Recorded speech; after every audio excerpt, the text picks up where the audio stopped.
Item ಯಾವುದೇ ಇರಲಿ try ಮಾಡಿ ಆಚಿ ಚಿಕನ್ ಮಸಾಲಾ. ಆಚಿ ಚಿಕನ್ ಮಸಾಲಾ. ಮರ್ಡರ್ ಪ್ರಕರಣದಲ್ಲಿ ಲಾಕ್ ಆಗಿರುವ ಕಮಲಾಕರ್ ಭಟ್ ವಿರುದ್ಧ ಇದೀಗ ಪೋಕ್ಸೋ ಕಾಯ್ದೆಯಡಿ ಮತ್ತೊಂದು ಪ್ರಕರಣ ದಾಖಲಾಗಿದೆ. ಅಪ್ರಾಪ್ತಿಯ ಮೇಲಿನ ಲೈಂಗಿಕ ದೌರ್ಜನ್ಯ ಆರೋಪದ ಹಿನ್ನೆಲೆ ಪ್ರಕರಣ ದಾಖಲಾಗಿದ್ದು ತನಿಖೆ ತೀವ್ರಗೊಳ್ಳುತ್ತಾ ಇದೆ. ಈ ಸಂಬಂಧ ಸಿದ್ದಾಪುರ ಪೊಲೀಸ್ ಠಾಣೆಯಲ್ಲಿ ದೂರು ದಾಖಲಾಗಿತ್ತು. ಬಳಿಕ ಪ್ರಕರಣವನ್ನು ತುಂಗಾನಗರ ಪೊಲೀಸ್ ಠಾಣೆಗೆ ವರ್ಗಾವಣೆ ಮಾಡಲಾಗಿದೆ. ಮಹೇಶ್ ನಾಯ್ಕ್ ಅವರ ಪುತ್ರಿ ಮೇಲೆ ಶಿವಮೊಗ್ಗ ನಿವಾಸದಲ್ಲೇ ಲೈಂಗಿಕ ದೌರ್ಜನ್ಯ ನಡೆದಿದೆ ಅನ್ನುವಂಥ ಆರೋಪ ಕೇಳಿಬಂದಿದೆ. ತಾಯಿ ಸುಚಿತ್ರಾ ಮನೆಯಲ್ಲಿ ಇಲ್ಲದಿದ್ದ ವೇಳೆ ಘಟನೆ ನಡೆದಿದೆ ಅಂತ ದೂರಿನಲ್ಲಿ ಉಲ್ಲೇಖ ಮಾಡಲಾಗಿದೆ.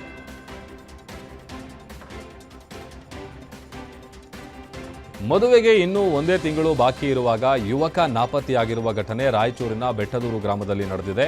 ಮುದ್ದುರಂಗಪ್ಪ ಜನವರಿ 28ರ ಬೆಳ್ಳಂಬೆಳಿಗ್ಗೆ ಕಾಣೆಯಾಗಿದ್ದಾನೆ. ಮದುವೆ ಪೂರ್ವ ತಯಾರಿಗಳ ಅಂಗವಾಗಿ ಮನೆ ದೇವರಿಗೆ ಪೂಜೆ ನೆರವೇರಿಸಿ ಸಂಬಂಧಿಕರಿಗೆ ಬಾಡೂಟ ಹಾಕಿದ ಕುಟುಂಬದಲ್ಲಿ ಸಂಭ್ರಮದ ವಾತಾವರಣ ಇತ್ತು. ಆದರೆ ಬಾಡೂಟದ ಮಾರನೇ ದಿನವೇ ಮುದ್ದುರಂಗಪ್ಪ ನಾಪತ್ತೆಯಾಗಿದ್ದು ಕುಟುಂಬವನ್ನ ಆಘಾತಕ್ಕೊಳಪಡಿಸಿದೆ.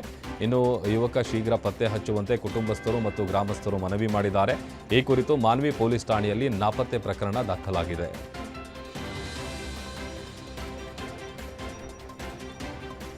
ಮರ ಕಡಿತ ವಿಚಾರಕ್ಕೆ ಎರಡು ಗುಂಪುಗಳ ನಡುವೆ ಮಾರಾಮಾರಿ ನಡೆದಿದೆ. ಚಿಕ್ಕಬಳ್ಳಾಪುರದ ರಾಗಿಮಾಕಲಹಳ್ಳಿ ಗ್ರಾಮದಲ್ಲಿ ಈ ಘಟನೆ ನಡೆದಿದೆ. ಅಕ್ರಮವಾಗಿ ಮರಗಳನ್ನು ಕಡಿದಿದ್ದ ಬಗ್ಗೆ ಮಾಹಿತಿ ನೀಡಿದ್ದಕ್ಕೆ ದೂರುದಾರರ ಮೇಲೆಯೇ ದಾಳಿ ಆರೋಪ ಕೇಳಿಬಂದಿದೆ. ಗ್ರಾಮಕ್ಕೆ ನುಗ್ಗಿ 4 ಮೇಲೆ ಮನಬಂದಂತೆ ಹಲ್ಲೆ ನಡೆಸಿದ್ದು ಕಲ್ಲು ದೊಣ್ಣೆ ಚಾಕುಗಳಿಂದ ಹಲ್ಲೆ ನಡೆಸಿ ಅಟ್ಟಹಾಸ ಮೆರೆದಿದ್ದಾರೆ. ಪಲ್ಲವಿ, ವೆಂಕಟಮ್ಮ, ನರಸಿಂಹಮೂರ್ತಿ ಸೇರಿ 4 ಗಾಯಗೊಂಡಿದ್ದಾರೆ. ಹಲ್ಲೆಯ ದೃಶ್ಯ ಸ್ಥಳೀಯರ ಮೊಬೈಲ್ನಲ್ಲಿ ಸೆರೆಯಾಗಿದೆ. ಈ ಸಂಬಂಧ ಚಿಕ್ಕಬಳ್ಳಾಪುರ ಗ್ರಾಮಾಂತರ ಠಾಣೆಯಲ್ಲಿ ಪ್ರಕರಣ ದಾಖಲಾಗಿದ್ದು ಆರೋಪಿಗಳನ್ನು ಬಂಧಿಸುವಂತೆ ಗ್ರಾಮಸ್ಥರು ಆಗ್ರಹಿಸಿದ್ದಾರೆ.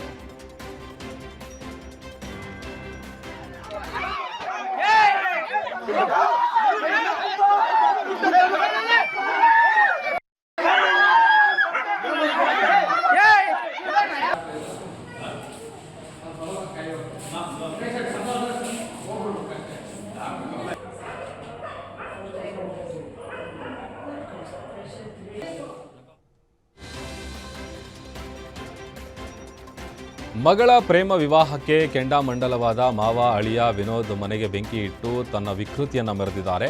ವಿನೋದ್ ಕುಟುಂಬ ಈಗ ಬೀದಿಗೆ ಬಿದ್ದಿದೆ. ಜೀವ ಭಯ ಮತ್ತು ಸೂರು ಇಲ್ಲದ ಕಾರಣ ಇಡೀ ಕುಟುಂಬ ಗ್ರಾಮವನ್ನೇ ತೊರೆದು ಬೆಂಗಳೂರಿನ ಬಾಡಿಗೆ ಮನೆಗೆ ಆಶ್ರಯ ಅರಸಿ ಬಂದಿದೆ. ಸ್ಥಳಕ್ಕೆ ಮಂಡ್ಯ ಎಸ್ಪಿ ಶೋಭಾರಾಣಿ ಭೇಟಿ ನೀಡಿ ಪರಿಶೀಲಿಸಿದ್ದಾರೆ. ಮದ್ದೂರು ಠಾಣೆಯಲ್ಲಿ ದೂರು ದಾಖಲಾಗಿದ್ದು ಅಳಿಯನ ಬದುಕು ಸುಟ್ಟಂತ ಮಾವನಿಗಾಗಿ ಪೊಲೀಸರು ಹುಡುಕಾಟ ನಡೆಸ್ತಾ ಇದ್ದಾರೆ.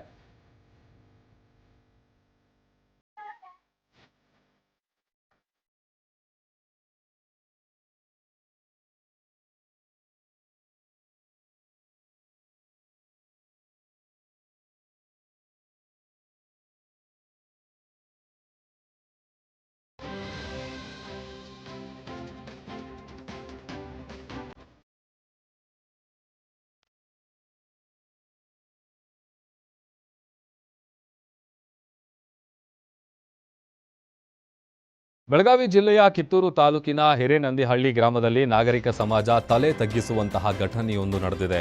50 ವರ್ಷದ ಕಲ್ಮೇಶ್ ಕೋಟಿ ಎಂಬುವವರನ್ನ ಕಿಡಿಗೇಡಿಗಳು ಮಾರಕಾಸ್ತ್ರಗಳಿಂದ ಕೊಚ್ಚಿ ಬರ್ಬರವಾಗಿ ಹತ್ಯೆ ಮಾಡಿದ್ದಾರೆ. ಅಷ್ಟೇ ಅಲ್ಲ, ಕೊಲೆಯ ಬಳಿಕ ಮರ್ಮಾಂಗವನ್ನೇ ಕಟ್ ಮಾಡಿ ಪರಾರಿಯಾಗುವ ಮೂಲಕ ವಿಕೃತಿ ಮೆರೆದಿದ್ದಾರೆ. ವಿಷಯ ತಿಳಿತಾ ಇದ್ದಂತೆಯೇ ಬೆಳಗಾವಿ ಎಸ್ಪಿ ರಾಮರಾಜನ್ ಸ್ಥಳಕ್ಕೆ ಭೇಟಿ ನೀಡಿ ಪರಿಶೀಲನೆ ನಡೆಸಿದ್ದಾರೆ. ಹತ್ಯೆಯ ಸುದ್ದಿ ತಿಳಿದು 10 ವರ್ಷಗಳಿಂದ ದೂರವಿದ್ದ ಪತ್ನಿ ಮತ್ತು ಮಗ ಕೂಡ ಗ್ರಾಮಕ್ಕೆ ಮರಳಿದ್ದಾರೆ. ಸದ್ಯ ಕಿತ್ತೂರು ಠಾಣೆಯಲ್ಲಿ ಪ್ರಕರಣ ದಾಖಲಾಗಿದ್ದು ಪೊಲೀಸರು ಈ ಕೊಲೆಯನ್ನ 3 ಆಯಾಮಗಳಲ್ಲಿ ತನಿಖೆ ಮಾಡುತ್ತಿದ್ದಾರೆ.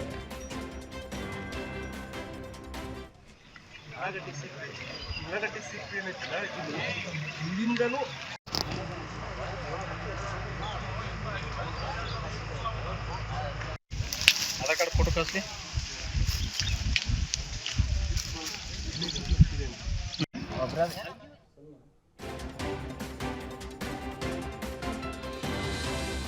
ತುಮಕೂರಿನಲ್ಲಿ ಮಹಿಳೆಯೊಬ್ಬರ ಮೇಲೆ ಪೊಲೀಸ್ ಹಲ್ಲೆ ನಡೆದಿರುವ ಆರೋಪ ಸಾಮಾಜಿಕ ಜಾಲತಾಣಗಳಲ್ಲಿ ಹರಿದಾಡ್ತಾ ಇದೆ. ಮಹಿಳೆ ನ್ಯಾಯ ಕೇಳಲು ಹೋಗಿದ್ದಾಗ ಪಿಎಸ್ಐ ವೆಂಕಟೇಶ್ ನೇತೃತ್ವದ ಸಿಬ್ಬಂದಿಗಳು ಅವ್ಯವಸ್ಥೆ ಮೂಡಿಸಿ ಹಲ್ಲೆ ನಡೆಸಿದ್ದನೆಂದು ದಂಪತಿ ಸುಮನ್ ಮತ್ತು ರಿಯಾಜ್ ಆರೋಪಿಸಿದ್ದಾರೆ.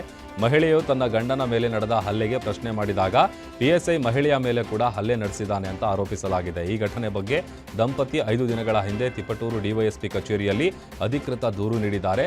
ವಿಡಿಯೋ ಈಗ ಸಾಮಾಜಿಕ ಜಾಲತಾಣಗಳಲ್ಲಿ ವೈರಲ್ ಆಗಿದೆ.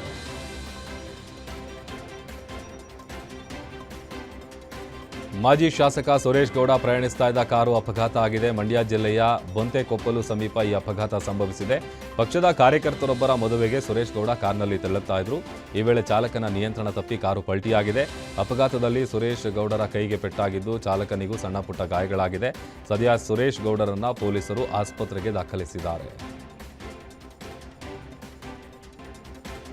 ಭೂಮಿ ನೀಡಿ ಮೋಸ ಹೋದ ಅಫಜಲಪುರ ತಾಲೂಕಿನ ರೈತರು ಕೈಗಾರಿಕೆ ಸ್ಥಾಪಿಸಿದ ಗುಲ್ಬರ್ಗಾ ಸಿಮೆಂಟ್ ಕಂಪನಿ ವಿರುದ್ಧ ಆಕ್ರೋಶಗೊಂಡು ಶಾಸಕ ಎಂವೈ ಪಾಟೀಲ್ ನಿವಾಸದ ಮುಂದೆ ಧರಣಿ ಕುಳಿತಿದ್ದಾರೆ.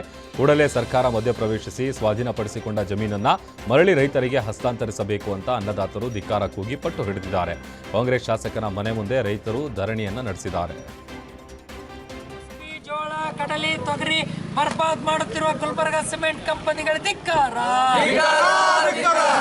ಅನ್ನ ಹಾಳು ಮಾಡಲು ಹೊರಟಿರುವ ಗುಲ್ಬರ್ಗಾ ಸಿಮೆಂಟ್ ಕಂಪನಿಗಳ ಧಿಕ್ಕಾರ. ರೈತರ ನೆರವಿಗೆ ಸರ್ಕಾರ ಬರಲೇಬೇಕು. ರೈತರ ನೆರವಿಗೆ ಸರ್ಕಾರ ಬರಲೇಬೇಕು. ರೈತರ ಬದುಕು ಬೀದಿ ಪಾಲಾದರೂ ಕೂಡ ಕರುಣೆ ತೋರದ ಗುಲ್ಬರ್ಗಾ ಸಿಮೆಂಟ್ ಕಂಪನಿ ಆಡಳಿತ ಮಂಡಳಿಗೆ ಆಕಸ್ಮಿಕವಾಗಿ ದನದ ಕೊಟ್ಟಿಗೆಗೆ ಬೆಂಕಿ ಬಿದ್ದು 6 ದನಕರುಗಳು ಸಜೀವ ದಹನವಾದ ಘಟನೆ ಹಾವೇರಿಯ ಕಣವಿ ಸಿದ್ದಗೇರಿ ಗ್ರಾಮದಲ್ಲಿ ನಡೆದಿದೆ. ಸಾವನ್ನಪ್ಪಿದ ದನಕರುಗಳಲ್ಲಿ 2 ಎತ್ತು, 2 ಆಕಳು ಮತ್ತು 2 ಕರುಗಳು ಸೇರಿದ್ದು ಒಟ್ಟು 5 ಲಕ್ಷ ಮೌಲ್ಯದ ದನಕರುಗಳು ನಾಶ ಆಗಿದೆ. ಸಿದ್ದಲಿಂಗಪ್ಪ ಬಾನುವಳ್ಳಿಗೆ ಸೇರಿದ ದನಕರುಗಳು ಅಂತ ತಿಳಿದು ಬಂದಿದೆ. ಬೆಂಕಿಯ ದೃಶ್ಯಗಳು ಸ್ಥಳೀಯರ ಮೊಬೈಲ್ನಲ್ಲಿ ಸೆರೆಯಾಗಿದೆ. ರಾತ್ರಿ ವೇಳೆ ದನ ಕೊಟ್ಟಿಗೆಯ ತುಂಬ ಹರಡಿದ ಬೆಂಕಿಯನ್ನ ನಂದಿಸಲು ಗ್ರಾಮಸ್ಥರು ಹರಸಾಹಸ ಪಟ್ಟಿದ್ದಾರೆ. ಈ ಘಟನೆ ಸಂಬಂಧ ರಟ್ಟಿಹಳ್ಳಿ ಠಾಣೆಯಲ್ಲಿ ಪ್ರಕರಣ ದಾಖಲಾಗಿದೆ.